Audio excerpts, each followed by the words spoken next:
وشر الأمور محدثاتها وكل محدثة بدعة وكل بدعة ضلالة وكل ضلالة في النار. اللهم إنا نعوذ بك من عذاب النار.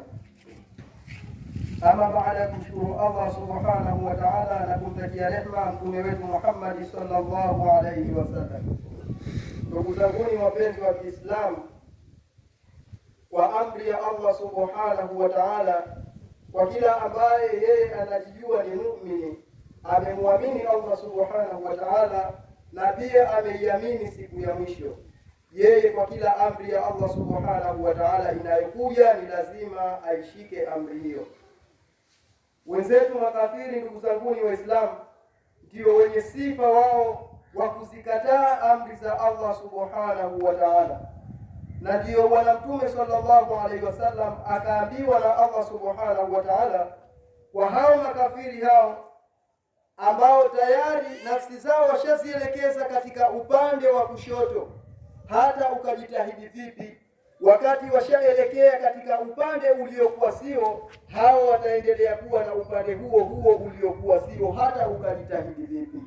Allah subhanahu wa ta'ala akamwambia Bwana Mtume sallallahu alaihi wasallam, walau fatahna alaihim baban minas samai, kwa hao makafiri hata tungeliwafungulia wao milango ya mbingu, wakawa wanapanda mbinguni, fadhallu fihi arjun, wakawa wanapanda na kushuka, wanakwenda mbinguni, wanaangalia ufalme wa Allah subhanahu wa ta'ala, wanaona malaika jinsi wanavyomsabihi Allah subhanahu wa ta'ala.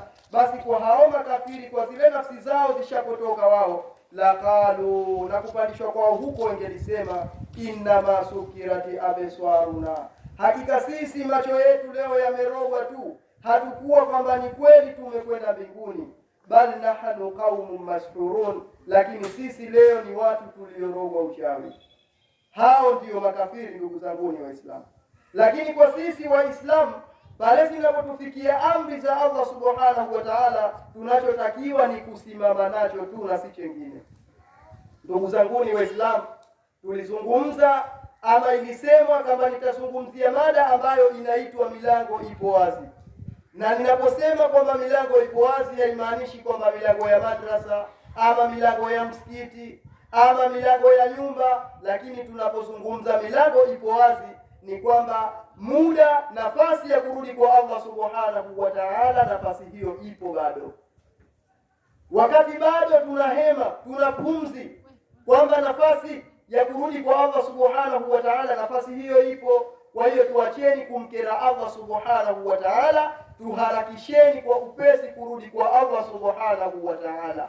Allah mtukufu anasema, wasari'u ila maghfiratin min rabbikum, yaharakisheni, kimbilieni kurudi kwa Allah subhanahu wa ta'ala kwa upesi mno.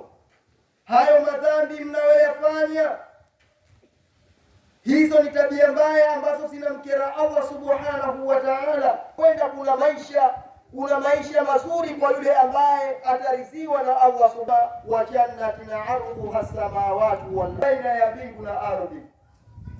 Pepo hiyo ataingia yule ambaye amezifuata amri za Allah subhanahu wa ta'ala.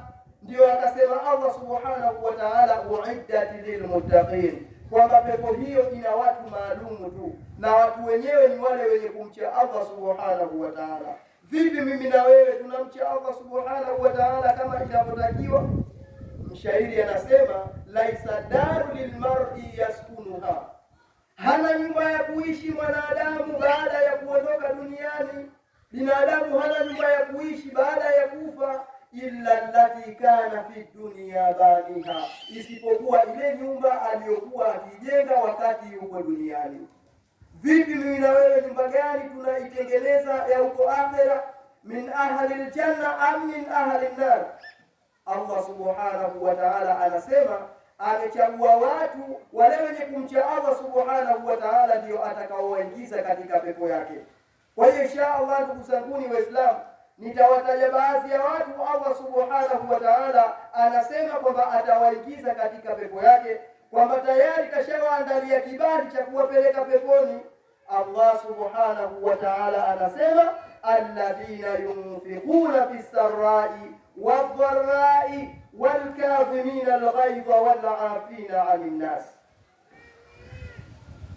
alladhina yunfiquna fi sarai, miongoni mwa watu wale ambao Allah subhanahu wa ta'ala atawaingiza katika pepo yake ni wale wenye kutoa sadaka katika hali ya wasaa, katika hali ya wasaa, katika hali ya furaha, pamoja na kuwa Allah subhanahu wa ta'ala amempa neema ya mali, pamoja na kuwa Allah subhanahu wa ta'ala amempandikizia mali nyingi, amempa na watoto, yani kwamba shida yeye kwa muda huo hana neema Allah subhanahu wa ta'ala amempa. Lakini kwa kupewa neema na Allah hakurudi nyuma yeye akamkufuru Allah, akamtaja Allah vibaya, bali kile kile ambacho Allah subhanahu wa ta'ala amempa na yeye kile kile akakitanguliza kwa kutegemea malipo kwa Allah subhanahu wa ta'ala.